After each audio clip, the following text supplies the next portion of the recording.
fantasy short stories. Of Risk and Relativity by Lesley Herron. Chapter 22, Patience Wearing Thin. Back before the eventide court, the Wild Queen and her Dryad soldiers, before even the love of Rivaria and Theara had bloomed, crafting this little sliver of frozen time, there was Kalos, the world shaper, a timeless being that was not birthed, but forged. He was neither celestial nor mortal, but something in between. A creator molded from living clay whose sole purpose was to form the foundations for new worlds. How he had been left behind was lost to time and memory. Perhaps it was because this world had been abandoned before it was finished, or maybe his masters had simply forgotten him. Yet he had created a juvenile world filled with life and raw potential nonetheless, and after his task was complete, Kalos sat at the base of the mother tree, the one he hoped would spread his design throughout the remainder of this realm, and waited. And waited. 5 millennia had passed before the Dark Fae had found him, buried by moss and plants. Seeing his hulking nature and gray skin, they mistook him for a monster, something to be feared, and they bound him in iron. The metal had no effect on him, however, and when he didn't fight back, they put Kalos to work, creating once more. But not life. No. They placed him in the forge, creating weapons for subjugation and war instead. Then, even that last shred of creativity was eventually stripped away from him as he was put to sport in the arena. As the years bled into centuries, Kalos forgot all this, forgot the beauty of nature and life, the feel of rich soil between his fingers, and even his name, responding only to what his new masters called him, the swordsmith. And he would obey, for he knew nothing else. If they told him to fight, he fought. If they told him to sleep, he slept. And if they told him to kill... His massive fingers gripped the upper jaw of the wolf at the prince's behest, and he pushed back. He had been ordered to slay this creature, and did not feel the need to question why. It wasn't in his nature, after all. He stepped over Hollow, bodily forcing the animal back. Then he flung it away as he reached for one of the many blades embedded in his skin, the weapons left behind by those who had attempted to fell him in the Colosseum battles. The black body of the wolf hit the ground, but it rolled easily to its feet.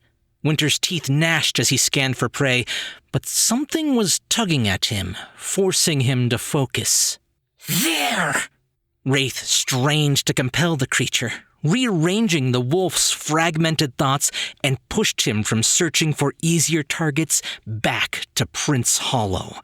But a giant claymore, the height of a man, soared through the air and forced him to change tactics. The wolf rolled away, using those powerful legs to jump to safety as the weapon impacted the ground with an air-shattering shockwave. The plume of dirt that erupted peppered their eyes with gritty dust, causing Winter to shake his massive head to clear the sting. Wraith bore down on the wolf's psyche once more. The prince! Prince Hollow! A visceral need burned through his being, blinding the shadow bug with a rage he couldn't control. Worse than the whirlwind of chaotic hunger when he had first changed, eclipsing even the anger and hurt that filled him whenever he thought of his best friend. A singular, all-consuming drive. Find him! Sniff him out! Kill him! Winter let out a snort, sending out a burst of hot air into the dusty surroundings. He squinted his eyes, and from where he had landed, he could see the feathery wings of the prince through the glimmer of teal flame and wrought iron bars. A deep rumble in his belly urged him in that direction, a smile pulling on his muzzle as the two creatures finally agreed on something. He hunkered down, his hands digging into the dirt, and pushed off. With the speed granted by the roiling shadows, the raven-clad wolf barreled toward the terrified Fae, grunts and growls dropping from Winter's throat as his hands and feet rhythmically impacted the hard earth. Arrows showered them from above as soldiers on the walls sent volley after volley, but they broke against his hide like raindrops. Wraith was nearly in manic tears as they bore down on their victim, a single stride from quenching that hurricane in his mind. But they were forced to reel back as a monstrous sword slammed into the ground right in their path. Tugging against the wolf's shade, he managed to steer the beast away from the danger. But another weapon, this time a cleaver, sung through the air. It ricocheted off the handle of the first sword and cartwheeled across the dirt, managing to slam into Winter's shin by sheer luck. The shadow armor protected the beast, but it was enough to pull the wolf's attention away from Hollow. "No! The prince! Find him! Sniff him out! Kill him!" Winter pulled one way, towards the biggest threat, a low growl curling up from his gut. But Wraith pulled him the other way, to where the Fey Lord had been standing moments ago. The two of them stalled, poised to act in either direction, unable to agree on where to go first. But the swordsmith made that choice for them. He tugged free another blade, swinging it out in his grip, and it sliced through the air, clearing the remaining unsettled dust. Wrapping his other hand around the base of the handle and pommel, he shifted the blade to his dominant side and charged. Wraith looked from the giant to the now empty space that had once been occupied by the prince, back and forth, knowing full well his indecision would get them both killed. He let out a wail of anguish as he turned toward the immediate threat and relinquished his control of the wolf. Bounding into action, Winter tore across the empty space, bridging the gap between the swordsmith and himself in less than 2 strides. He slunk beneath the wide swing of the sword and leapt, kicking off against the beast's legs, vaulting upward until his jaw clamped down on the tender flesh of the jugular. His teeth sank deep into the gritty meat, but there was no bitter, coppery taste of blood that usually accompanied such an act. The swordsmith reached out and pried the wolf free with a visceral grunt as a chunk of his neck tore free. Arching his shoulder back, he launched the mud away from himself with as much strength as he could muster, unaffected by the missing portion of his anatomy. Table after table, booth after booth, smashed against Winter's back as he felt the world shatter around him. Splintered wooden beams raked across his body, and shards of stone and glass peppered him like a hurricane, until finally he was caught by a well-tethered tent. He slumped across its surface, rolling down the slope of its side, and landed with a huff on his stomach.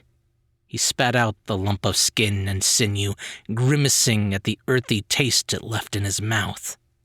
The fires of rage that had surrounded Wraith, fanned to life by his memories and the wolf's own manic bloodlust, had all but evaporated as he looked upon the trail of destruction that one attack had caused. Logic and self-preservation slowly caused the anger to wither and die.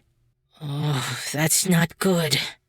He helped Winter to his feet, healing the creature as he stared only briefly at the place where Hollow had disappeared. He sighed and turned the wolf's attention to the swordsmith. "We need to deal with this guy first, okay? Don't get caught by those swords." Even with the near-limitless well of this creature's shade, Wraith wasn't sure he could prevent something like that from cutting them in two. The werewolf needed no more invitation than that. His mental leash now gone, he charged. As the two beasts collided in the distance, sending shockwaves across the air and tremors through the ground, Hollow fled. He ducked between the remaining nobles and socialites as they all escaped, keeping an eye on the fight unfolding in the chaos. Some of his best soldiers attempted to aid the swordsmith, but instead became his next victims by the very weapons he wielded. Above, the archers had realized their arrows were useless and had begun working to spin one of the outfacing ballistas around, a feat that required at least 10 of them to do. He stalled, just for a moment, and watched his guards load a massive javelin into the flight track. Maybe that would slow the creature. If they could, whoomph! Hollow's entire world upended as something crunched into his gut, doubling him over and sending him sprawling to the ground as the air rushed from his lungs. He wheezed, sucking down strangled gasps as someone kicked him over to stare up at the starless twilight sky. That infuriating elven face stood over him, grinning down at him with a smile wider than the crescent moon. Hollow coughed and gurgled as he tried to sit up. "You dare!" Lucian bent, wrapping his long fingers around the fabric of Hollow's shirt, and yanked. He hauled the wisp of a man upright, setting him down on his own 2 feet with ease. He made a show of straightening out the wrinkles in that expensive tunic, dusting the sleeves and the shoulders, and then slammed a metal collar around the Fey Lord's neck, the same type used on the slaves brought to auction. I do. Hollow's breathing quickened as his fingers immediately began searching and inspecting the thing around his neck. "Iron!" he hissed as his hand flew away from the toxic metal, fingertips sizzling as if burned. His smile vanishing, Lucian held up the end of a leash. "You claim to know who I am." He turned, making his way to the stone dais, his crooked legs screaming in agony as he limped over the uneven ground. The chain in his hand pulled taut, and he yanked, half dragging the stumbling Fey prince behind him. "But you know what I've done." Something whizzed overhead, crashing like a comet into one of the remaining columns. Lucian had only a brief glimpse of a javelin before the ruins crumbled to dust. He resumed his trek up the stairs, resolutely ignoring the struggle of the man behind him. The prince tripped on the last step and sprawled to the ground. Lucian knelt down beside him with a frown. "Yet you treat me like some cheap whore you paid to hang off your arm, a bauble to show off." Indulging his curiosity, he buried his fingers in the soft, feathery plumage of one of Hollow's wings, almost caressing it. Pain seared through Hollow's back, drawing forth a scream of agony as his left wing separated from his body. He watched in disbelieving horror as Lucian cast aside one of his beloved wings like nothing more than trash. His mind was still registering the loss as he was hoisted back to his feet and spun, his eyes forced to lock onto the elf's. "I killed my own father," Lucian began, with the air of someone merely commenting on favorable weather as he pushed against the Fey Lord, backing him up across the dais with each forward step he took. "I had Elias the king exiled and dethroned my youngest brother." The tiniest hint of a smile twitched the corners of his lips. "And I sold off their kingdom out of spite. So tell me, why, in Tiara's name, would you think I'd treat you with anything less?" He placed the flat of his palm against Hollow's chest and pushed, causing the Fey Lord to stumble back. As if struck by a jagged bolt of lightning, pain tore through the prince's body like nothing he had ever experienced, magnitudes worse than the loss of a wing. It fractured cohesive thought, turning his senses into spasming mush as teal flames began to engulf his body. He screamed until his throat bled as his spine pressed against the wrought iron cage, and a new agony rolled over him as teeth and claws sunk into every exposed portion of his skin as the shade-eaters trapped within began to eat him alive. Mirthless laughter erupted from Lucian's mouth until an errant thought invaded his mind, and he yanked back on the leash still grasped in his hand, pulling the prince free of his torture. Hollow collapsed at his feet, twitching as silent heaves racked his body. "I almost forgot." Lucian leaned over the sad, half-alive Fae and moved his free hand through several pockets before he found what he was looking for. He withdrew the small canvas satchel that contained the moonstones. They clacked together as the bag shifted in his palm, and he held it up in front of the prince's face. "Thank you for these. They may come in handy." He placed a boot on the man's body, readying to force him back onto the cage once more. "Goodbye, Hollow." The prince tried to raise a hand, to protest, but it was the whistling sound of metal cartwheeling through the air that caught Lucian's attention, and he jumped back, landing painfully on his crooked leg as a ginormous sword sank into the raised platform to the hilt, right where he had been standing. A large portion of the dais exploded with the impact, sending him tumbling off the stage. He let out a shaky breath, but it quickly transformed into a growl as he climbed to his feet, only to find his prey was already fleeing into the chaos. At least the sword had missed the iron cage, keeping the teal flame and gnashing little shadow creatures contained behind its magic. He might yet get to use it on Hollow again. Though, in his current condition, he was unlikely to run down the Fae. He grumbled once more and spun on the spot, cupping a hand around his mouth. "Herron!" He needed someone with 2 working legs. Squinting through the dust, he struggled to make out any difference between soldier or sibling. It wasn't long before he found the man, and a long groan escaped him. Herron, still shackled at the wrist, was charging at a guard, aiming a crossbow towards Winter and Wraith. His shoulder connected with the man's back, and the 2 of them toppled into a second and third guard. Limbs and curses tangled with one another as they all struggled to reorient themselves. Lifting his boot, Herron slammed a heel into the face of the closest guard, quickly rendering them unconscious. The second and third soldiers clambered over one another in the dirt for their dropped weapons. Herron managed to tackle one, but as the second reached their discarded crossbow, the prince tried to roll away. But with nowhere to hide, he just scooted along the dirt, putting more distance between them as he raised his hands defensively and flinched, bracing for the pain. There was a swish of steel, followed by a gurgled cry, and as Herron finally pried open his eyes, he caught the last actions of Lucian plunging a blade into the second soldier. "You idiot!" Herron shot his brother a wild and, quite frankly, angry look. As he got to his feet, he gestured to the guards with both hands, screwing his face up into what he hoped was an expression for, "What the hell?"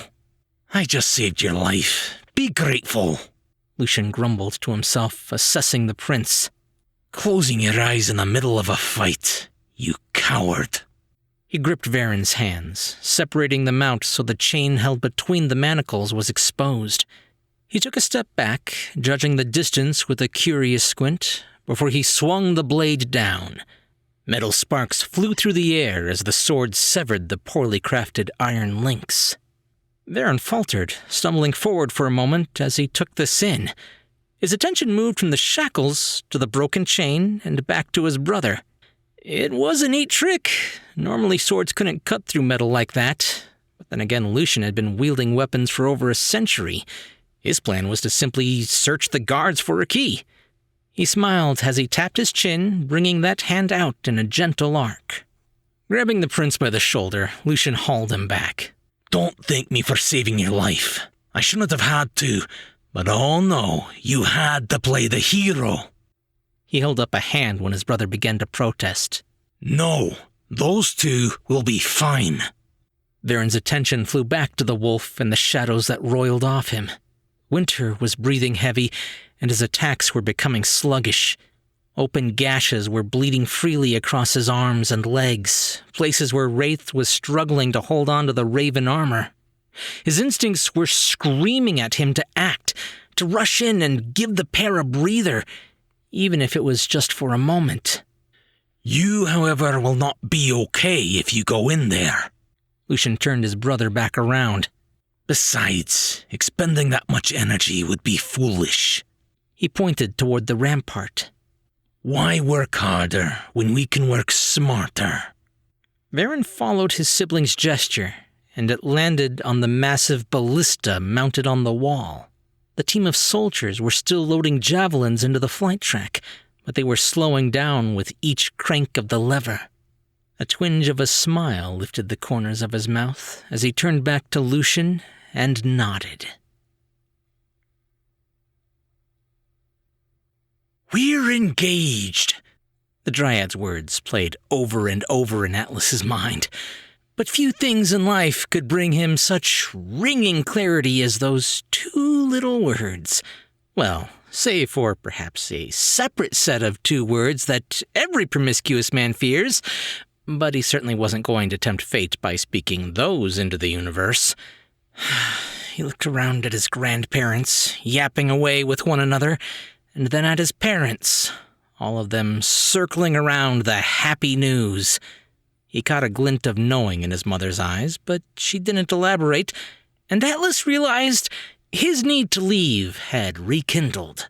If he could just find the door that led out of this ever-growing, ever-changing room, he'd be free to sample only the most potent bottles in the Dire Liar until he forgot his own name. He scratched at his eye patch as he turned towards the gap in the hedges to leave.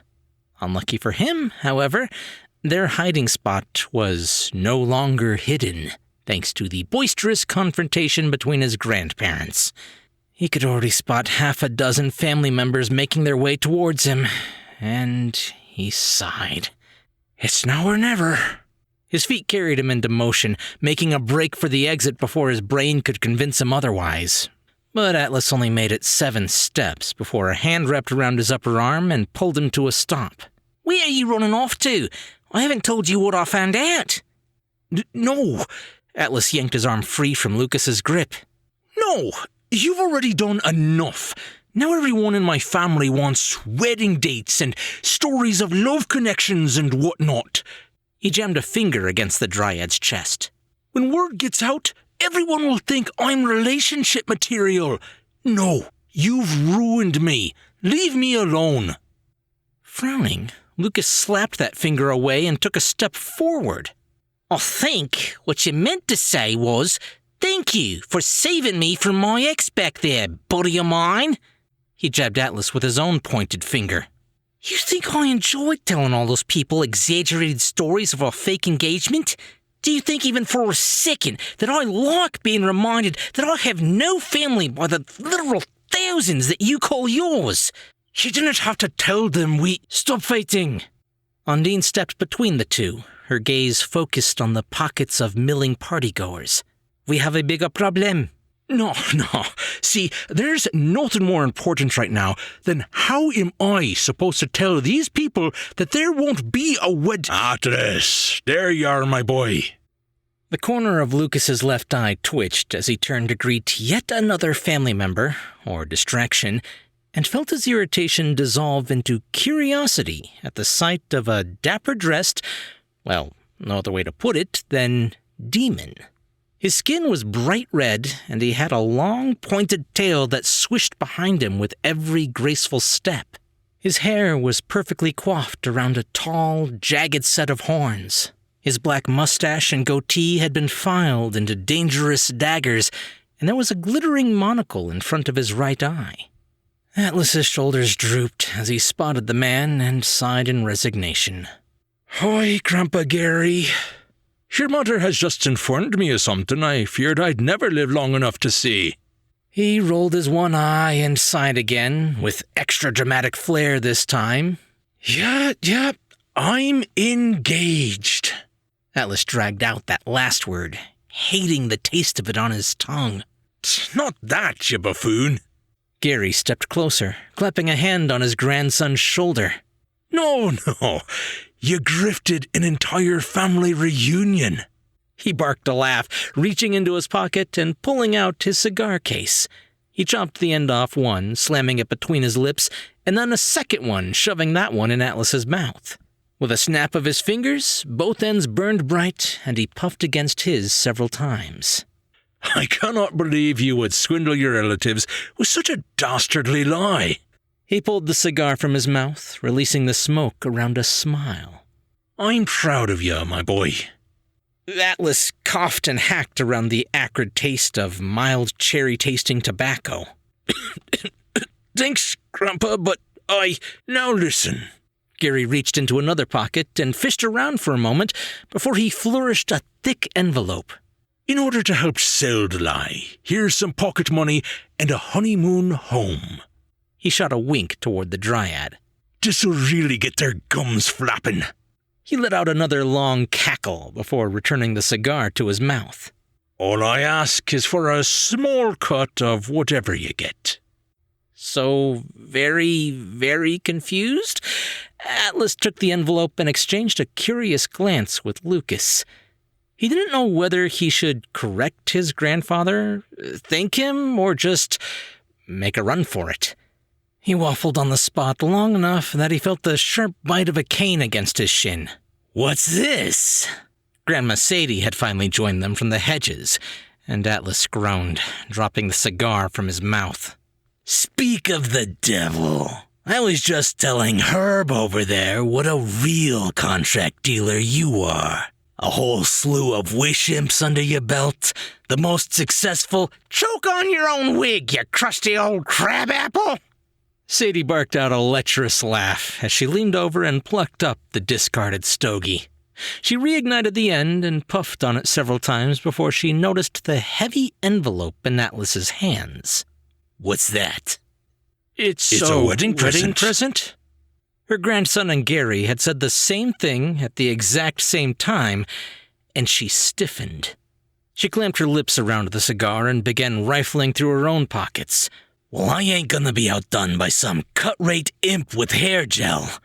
Sadie's fingers found what she was looking for, and she extracted a slip of gold paper and shoved it at the bride-to-be. "Here, welcome to the family." She jabbed a finger at the Dryad, and then to her grandson. "Don't say I never gave you nothing." Gary smiled with a knowing wink. The one-upmanship had begun. Atlas groaned, turning to the nearest tree and plunking his forehead against the rough bark as his grandparents made their way towards the throng milling around Uncle Terrence. I hate this. I hate this. I hate this. Lucas ignored the Arcanist, instead looking down at the paper held in his hand. The text read, "Granny Sadie's Merc Services. Goods retrieval, transportation, extortion, muscle for hire, and more. Coupon good for half off one mid-tier task." He looked back at his friend. "What is wrong with your family?" Whirling around, Atlas's fingers flexed in empty air. You told the lie. You put them all in this mood. "Both of you, shoot it!" Undine grabbed them each by an arm and pulled them back. "You need to get out of here, for your own safety." She shook her head when they began to protest. "No, I swear I saw that blonde—" A resounding boom echoed out, and the blue sky illusion flickered briefly, signaling that someone had entered the room by kicking open the door. Atlas stood on his tiptoes, craning his neck to see which cousin or nephew or ex he'd have to dodge this time, when his eyes landed on a massive copper body carrying 2 giant casks of what he presumed to be rum on his shoulders. His hand flew to his face, and he dragged it down his features as he slumped down into a squat. The enchantment of the room was kind enough to provide him a small stone stool. Commodore, I've arrived with the increase in alcohol reserves. Bram scanned the gathering, placing a mechanical hand over his eye patch. Enough to keep this Flora wench well-sauced, as requested. Oh, now the tin can is here. Atlas groaned as he buried his face in both hands. Could this day get any worse? Most likely. Undine reached down and plucked the Arcanist up by his neck, giving him a little shake as if he were an unruly kitten. She plopped him down on his feet and gestured into the crowd now gathering at the open bar, eager to try a new drink. "I saw Ruby. There was a person with curly blonde hair and a black bow over by the bar." Atlas's heart stilled, causing his skin to pale and his soul attempted to flee before he managed to collect himself. He straightened out his uniform and cleared his throat with a cough. That's not possible. When I tried to get security to monitor the pool, they told me that no one who has ever gone in has ever come back out. Apparently it's older than the hotel and cursed to high hell, or something like that. No, I am certain of what I saw. Undine shook her head. I am trained to observe threats, and have been doing so longer than you have been alive. I know when there is danger. Are you sure it wasn't maybe that guy? Lucas pointed to a man that was garnering himself a load of attention near the horseshoe toss, and not because of his prowess at the game. The man was wearing Rococo-style clothes. Everything screamed French Revolution, from the frills to the trailing coattails, and all the way down to his buckled shoes. His face was powdered white with stenciled-on moles and even heart-shaped paint on his lips. And indeed, there were bows. So many bows woven into almost every strand of his long, platinum-blonde, curly wig. Atlas scoffed, waving a hand. Of course, it was Uncle Bob.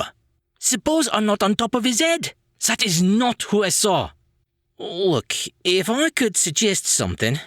Lucas had to work to pry his attention away from Atlas's uncle, but all he could think of was, who decided that mint and pink were acceptable fashion colors? I have something very important I need to tell you both. Something that will make any further threats a moot point.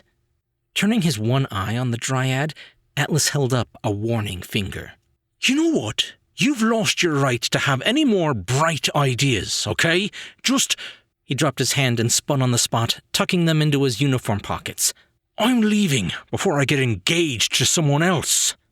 Lucas's right hand reached out, clenching a fist around open air in frustration. He didn't want to pretend he was engaged any more than the Arcanist did. But friends do that hard stuff, right? He leaned out further, snagging hold of the hem of Atlas's uniform. Oi, get back here. I have to tell you something. Nope. I said I'm leaving, and I am, because I can't stand any more congratulations on finally becoming something worthy of my damn family. Because apparently... Atlas's lips formed a line. Settling down with someone is what I needed. He used his fingers to quote those two words. I like who I am, and I don't need perceived social norms to do that. So I'm done pretending. This wedding is... Shut up and listen, you narcissistic bin chicken! Lucas was shouting now, his anger grabbing hold of him. I found out what Miranda has been doing! The pair of them froze as the air around them felt as though it dropped 10 degrees, followed by a slow, almost sultry voice. And what exactly did you find out about me, darling?